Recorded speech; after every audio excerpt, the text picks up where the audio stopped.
നമസ്തേ. കഥകളതി സാഗരത്തിലേക്ക് സ്വാഗതം. ഇന്നൊരു നാരായണീയ ക്ലാസ്സാണ് കേട്ടോ.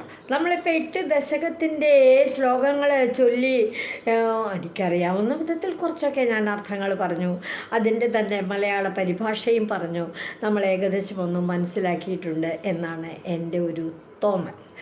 ഇന്ന് മുതൽ നമ്മൾ 9ാമത്തെ ദശകത്തിലേക്ക് പോവുകയാണ്. ഈ ദശകത്തിൽ പറയുന്നത് മറ്റൊന്നുമല്ല, ബ്രഹ്മാവ് ഇപ്പോൾ വിരാട് പുരുഷൻ്റെ ശരീരത്തിന് അകത്തു നിന്നുള്ള എല്ലാ വസ്തുക്കളും അദ്ദേഹത്തിൻ്റെ ശരീരത്തിലേക്ക് അങ്ങ് ലയിച്ചു.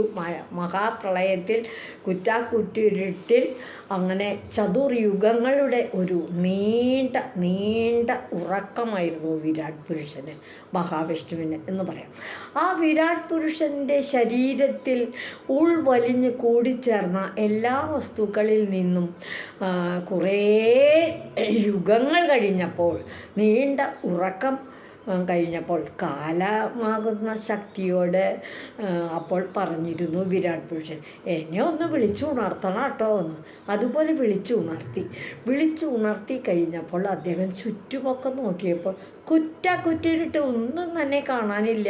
മാത്രമല്ല, തനിക്ക് ചുറ്റും ഉണ്ടായിരുന്നതായി ബ്രഹ്മാവ് എന്തൊക്കെയോ സൃഷ്ടിച്ചു എന്ന് പറയുന്ന പല വസ്തുക്കളും തന്നിൽ തന്നെ ലയിച്ചിരിക്കുക. ഉടൻ തന്നെ അതിൽ നിന്നെല്ലാം രൂപം കൊണ്ട് ഒരു വിശിഷ്ടമായ ദിവ്യ പത്മം എന്നാണ് പറയുന്നത്. ആ വാക്ക് തന്നെ അങ്ങനെയാണ്, ദിവ്യ പത്മം എന്ന് പറഞ്ഞാൽ താമര.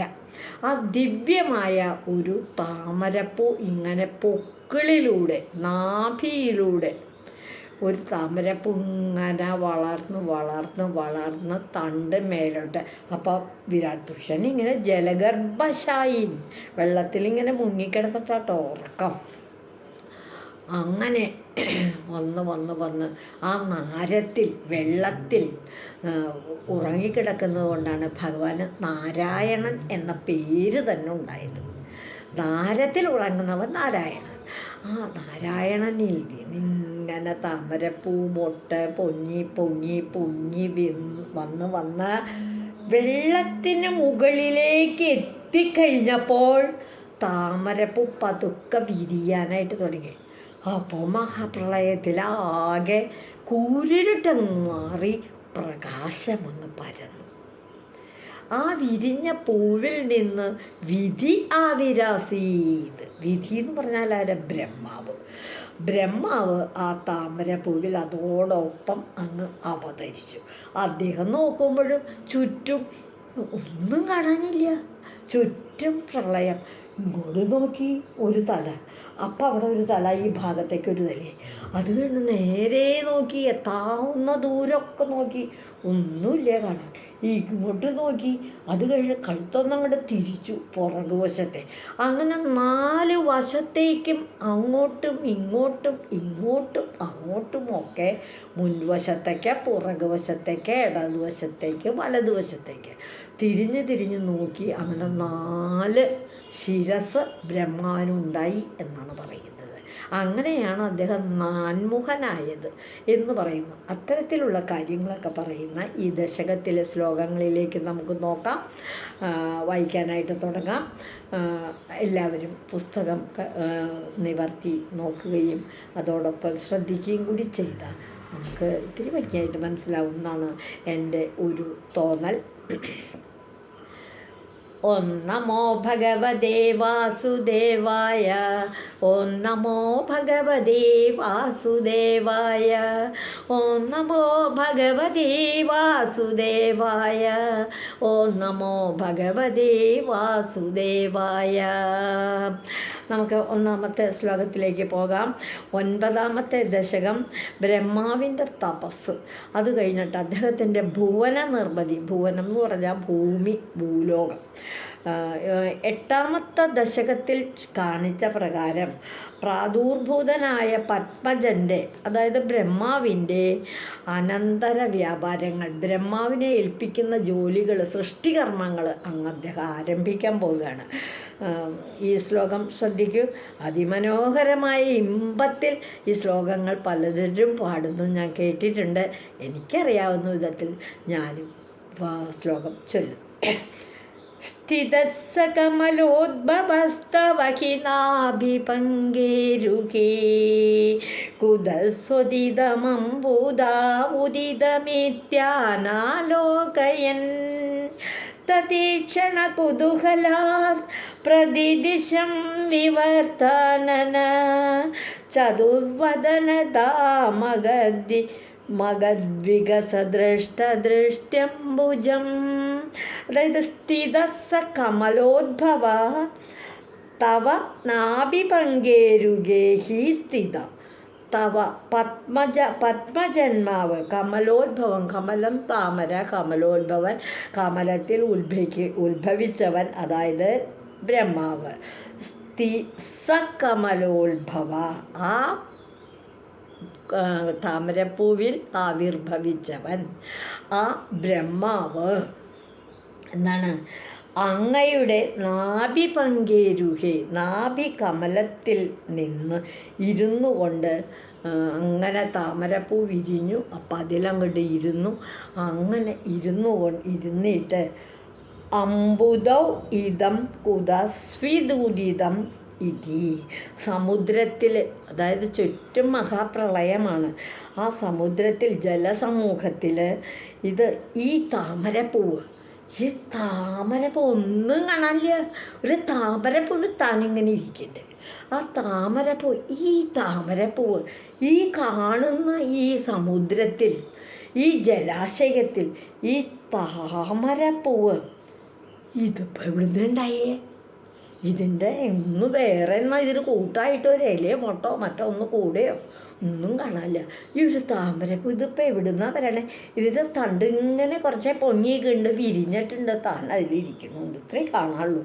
അങ്ങനെ അത് എവിടുന്നാ വരണേ എന്ന് നോക്കിയിട്ട് കണ്ടിട്ട് മനസ്സിലാകാത്തത് കൊണ്ട് തദീക്ഷണ കുതൂഹലാത്, അത് എവിടുന്നാണ് വരണേ എന്നറിയാനുള്ള കുതൂഹലാത്, ആശ്ചര്യം കൊണ്ട്, അറിയാനുള്ള താല്പര്യം കൊണ്ട് 4 പാടും പ്രതിദിശം വിവർത്താനന, 4 വശത്തേക്കും അങ്ങോട്ട് തിരിഞ്ഞ് അങ്ങോട്ട് നോക്കി പുറകോട്ട് നോക്കാൻ അവിടെ ഒരു കഴുത്തല വന്നു. അപ്പോഴേക്കും ആ ഭാഗമൊക്കെ നോക്കി.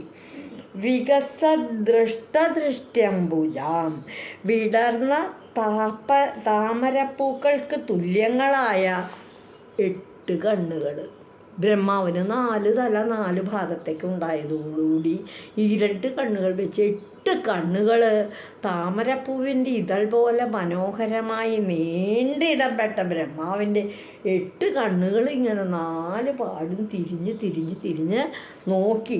എവിടുന്നാണ് ഉണ്ടായ ഈ താമരപ്പൂവിൻ്റെ ഉത്ഭവം എവിടെയാണ് എന്ന് കാണും. വിടർന്ന താമരപ്പൂക്കൾക്ക് തുല്യമായിട്ടുള്ള ആ 8 കണ്ണുകൾ, ആ നാൻമുഖൻ്റെ 8 കണ്ണുകൾ ചുറ്റും നോക്കി, പക്ഷെ ഒന്നും കണ്ടില്ല. എവിടുന്നാന്ന് അദ്ദേഹത്തിനൊന്നും മനസ്സിലായില്ല. അപ്പം ഈ ശ്ലോകത്തിൽ എന്താ പറയുന്നത്? വിടർന്ന താമരപ്പൂവിൽ ഭൂജാതനായ ബ്രഹ്മാവ് ചുറ്റുമുള്ള കാഴ്ചകൾ കാണാനായിട്ട് 4 പാടും നോക്കിയപ്പോൾ 4 ശിരസങ്ങൾ ഉത്ഭവിച്ചു അദ്ദേഹത്തിന്. ആ 4 ശിരസുകളിലുള്ള 8 കണ്ണുകളാകുന്ന താമരപ്പൂ പോലെ മനോഹരമായ 8 കണ്ണുകൾ കൊണ്ട് ചുറ്റും നോക്കിയിട്ടും താമരപ്പൂ എവിടുന്നാണ് വന്നതെന്ന് മനസ്സിലായില്ല. അതുണ്ടായത്. അപ്പം ഈ ശ്ലോകം ഞാൻ ഒന്നുകൂടെ വായിക്കുകയാണ്. സിതസ്സ കമലോദ്ഭവസ്തവ ഹി നാഭിപങ്കേരുഹേ കുതസ്സുദിതമംബുദാവുദിതനിത്യാനാലോകയൻ തദീക്ഷണ കുതൂഹലാത് പ്രതിദിശം വിവർത്താനന ചതുർവദനദാമഗദ്ദിക്സദൃഷ്ടദൃഷ്ട്യംബുജം. നമുക്ക് ഈ ശ്ലോകത്തിൻ്റെ ഒരു പരിഭാഷ വരുമ്പോൾ അത് എങ്ങനെയാണ് എന്നുകൂടി വായിക്കാം. അപ്പം കുറച്ചുകൂടി വ്യക്തമായിട്ട് മനസ്സിലാവും. നോക്കൂ. പത്മജന്മാവാകും ബ്രഹ്മദേവൻ വേദ സംരക്ഷകൻ വേദത്തെ സംരക്ഷിക്കുന്നവൻ, വേദം ഉരുവിട്ടുകൊണ്ടിരിക്കുന്ന ആളാണ് ബ്രഹ്മാവ്. വേദ സംരക്ഷകനാണ്.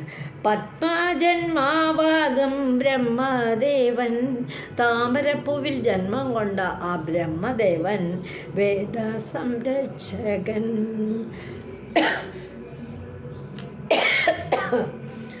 പത്മത്തിൻ്റെ അഗ്രം കാണാൻ കൗതുകപൂർവം.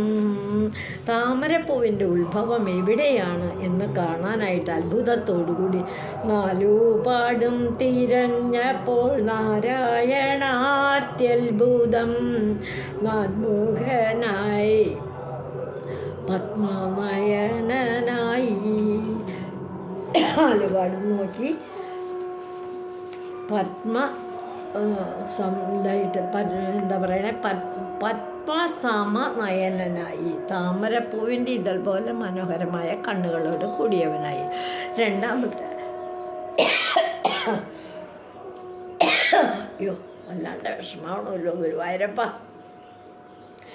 മഹർണവവിഗുണിതം കമലമേവ തത്കേവലം വിലോക്യ തദുപദാശ്രയം തവ തനും തു നാലോകയൻ.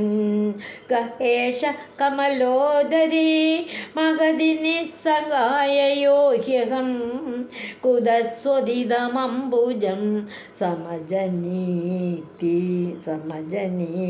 ചിന്താമഗാദ്. മഖാർണവവിഘൂർണിതം തത് കമലം കേവലമേവ, അതായത് പെരുങ്കടലിൽ കിടന്ന് ചാഞ്ചാടിക്കൊണ്ടിരിക്കുന്ന ഒരു താമരപ്പൂ. ഓളം വെട്ടുമ്പോൾ അതിനനുസരിച്ച് താമരപ്പൂ ഇങ്ങനെ ചാഞ്ചാടിക്കൊണ്ടിരിക്കുക. ആ താമരപ്പൂവിനെ കേവലമാക്കിയിട്ട് ആശ്രയം ഇല്ലാത്തവനായിട്ട് തന്നെ, അതായത് ഇവിടുന്ന് വരണേ, എന്തുമ്മേ ചാഞ്ഞ് നിൽക്കണേ, പിടിച്ചേക്കണേ, ഒന്നും അറിയില്ല, അങ്ങനെയായിട്ട് വിലോക്യ തതുപാശ്രയം തവ തനും തു നാലോകയൻ. അതിനെങ്ങനെ ആശ്രയമായിട്ട് തന്നെ കാണുകയും, അതായത് ബ്രഹ്മാവിനെ ആകെ കൂടി ആശ്രയിക്കാൻ, ഒന്ന് പിടിക്കാൻ, അങ്ങടൊന്ന് ചാരുമ്പോൾ താമരപ്പൂ ചായുമ്പോൾ പിടിക്കാനായിട്ട് ഒന്നുമില്ല. എന്നാൽ പിന്നെ ഇങ്ങോട്ടാകുമ്പോഴാണ് ഇവിടെയും ഒന്നുമില്ല, ആകെ കൂടി ഒരാശ്രയം ഈ താമരപ്പൂ മാത്രമേ ഉള്ളൂ. ആ താമരപ്പൂവിനെ ആശ്രയമായിട്ട് അവിടത്തെ തിരൂടലിനെ ആണ് കാണാതിരിക്കുകയും ചെയ്തിട്ട്, അപ്പം നോക്കുന്നത് അന്വേഷിക്കുന്നത് മുഴുവൻ ബ്രഹ്മാവ് അങ്ങയുടെ തിരുകൂടലാട്ടോ. വിരാട് പുരുഷനെ കാണാനാണ് കേട്ടോ, മഹാവിഷ്ണുവിനെ കാണാനുണ്ട്, അതാണ് ഇങ്ങോട്ട് കാണാനുമില്ല. ദഗതി കമലോദരേ നിസ്സഹായ ഹി ഏഷ അഹം തിരൂടലിനെ ആകട്ടെ കാണാതിരിക്കുകയും ചെയ്തിട്ട്, ഭഗവാന്റെ ശരീരം കാണാതെയും ഇരുന്നിട്ട് ബ്രഹ്മാവ് വിസ്തീർണമായ താമരപ്പൂവിന് അത് നല്ലോണം സ്ഥലമൊക്കെ ഉണ്ട് കേട്ടോ, വലിയ പൂവാണേ. 1000 ഇതളുകളുള്ള സഹസ്രദള പത്മം, ദിവ്യപത്മം എന്നാണ് പറയുന്നത്. ആ പത്മത്തിൽ ഇഷ്ടം പോലെ സ്ഥലമുണ്ട്. അവിടെ തന്നെ ഇരുന്ന് ഏഷ അഹക്ക ഏകാഗി തന്നെയായ ഈ ഞാനാരാണ്? ആരെയും കാണാനില്ല, ഞാൻ തന്നെയുള്ളൂ, ഈ താമരപ്പൂവിൽ ഇരിക്കുകയാണ് എന്നിങ്ങനെ. ഇതമംബുജൻ കുതസ്സി സമജനി. ഈ താമരപ്പൂ എന്തിൽ നിന്നാണ് സംജാതമായത്? എവിടെ നിന്ന് ഈ താമരപ്പൂ വരണേ? കീഴ്പോട്ട് പോയിട്ടൊന്നും കാണില്ല, വെള്ളത്തിൽ നിന്ന് ഇങ്ങനെ പൊങ്ങി നിൽക്കുന്നുണ്ട്, അത്ര തന്നെ ഉള്ളൂ. ഇത് ചിന്താമകാതെ എന്നിങ്ങനെ ചിന്തിച്ചുകൊണ്ടിരുന്നു. അപ്പം ബ്രഹ്മാവ് താമരപ്പൂവിൽ ഭൂജാതനായി കഴിഞ്ഞപ്പോൾ ചുറ്റും നോക്കി ഒന്നും കണ്ടില്ല. വെളിച്ചമൊക്കെ ഉണ്ട് കേട്ടോ, പക്ഷെ ഒന്നും ഈ താമരപ്പൂവിനെ അല്ലാതെ മറ്റൊന്നും ആശ്രയവുമില്ല. അതിലിരിക്കുന്ന താനാരാണ്? എവിടുന്ന ഈ പൂ വരണേ എന്നൊക്കെ ചിന്തിച്ചുകൊണ്ട് ആ പൂവിൽ തന്നെ അങ്ങ് ഇരുന്നു. ഞാൻ ആ ശ്ലോകം ഒന്നുകൂടി അങ്ങ് വായിക്കുകയാണ് കേട്ടോ.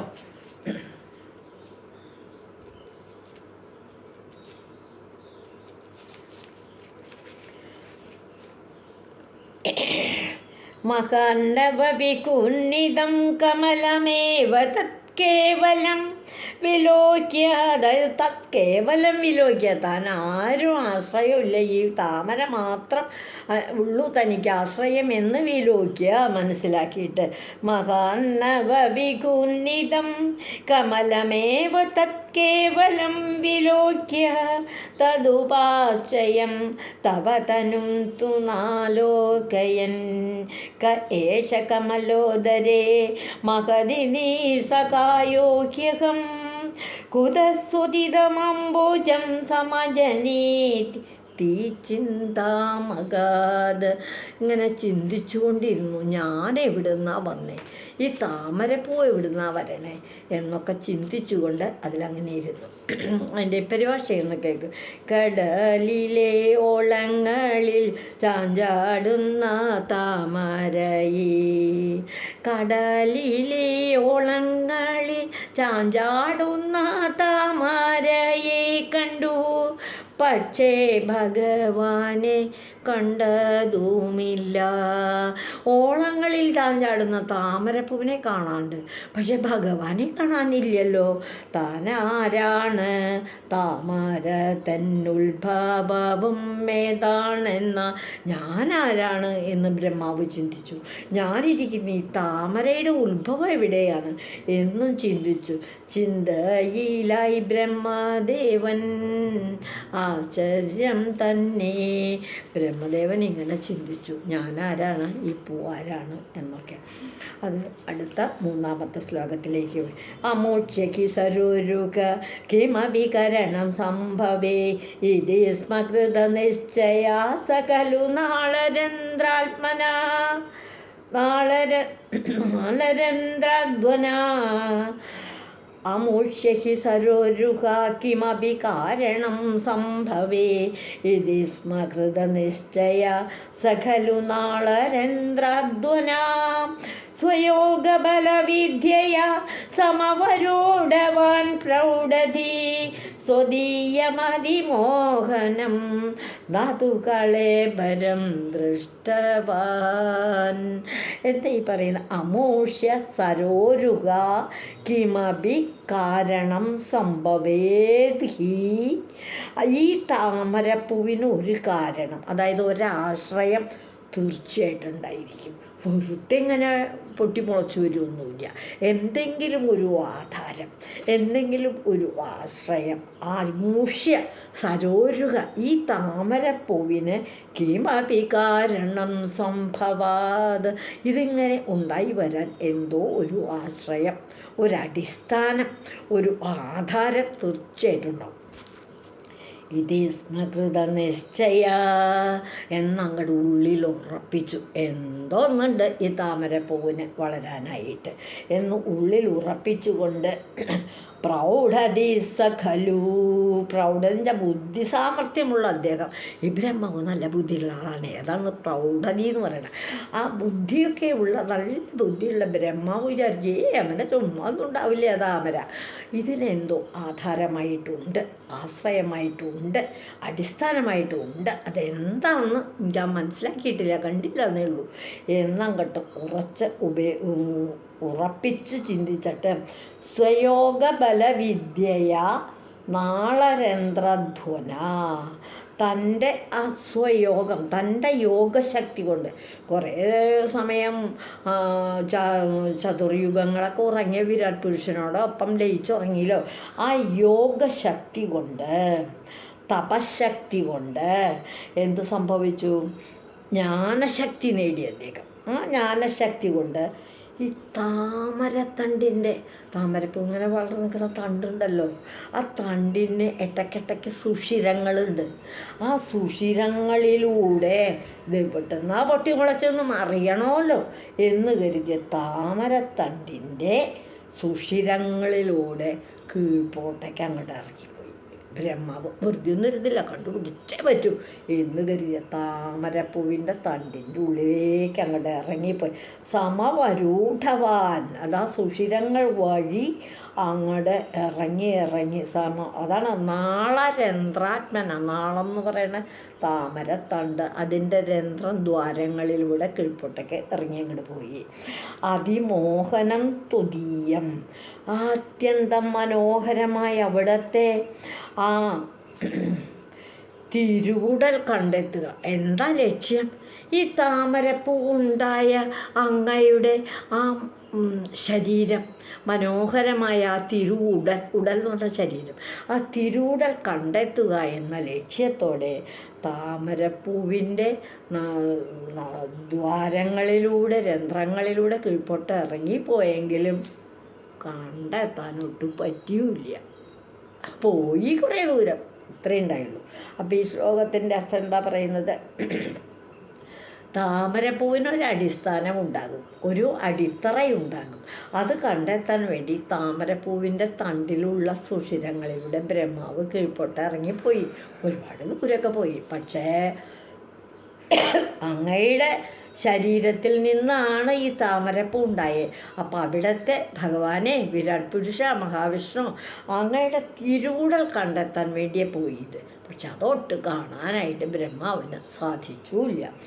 അമുഷ്യഹി സരോരുക കിമപി കാരണം സംഭവേദിതി സ്മകൃതനിശ്ചയ സകലു നാളരന്ധ്രധ്വന സ്വയോഗബലവിദ്യയ സമവരോടവാൻ പ്രൗഢതി ത്വദീയമതിമോഹനം തതു കളേബരം ദൃഷ്ടവാൻ.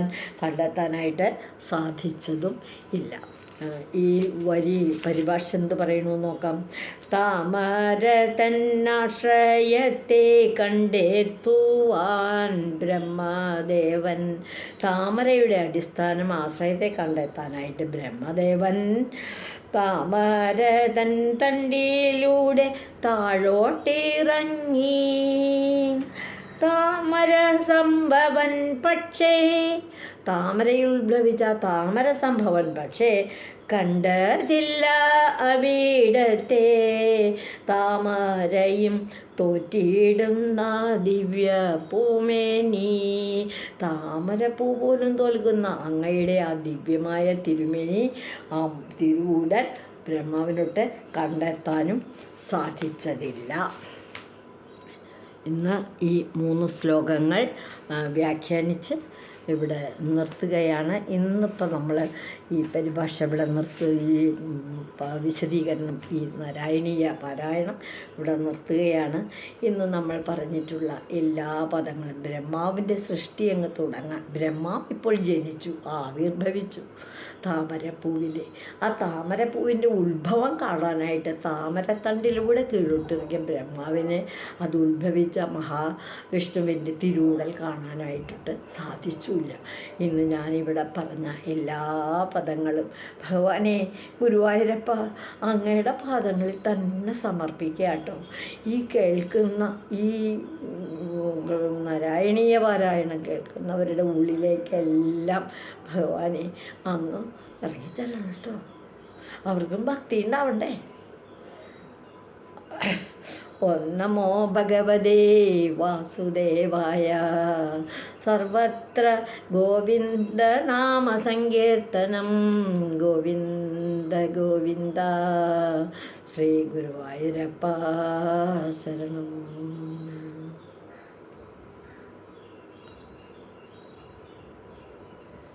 ഇതുവഴി വന്നാലും ഇത്തിരി നേരമിരുന്നാലും കഥകൾ കേട്ടാലും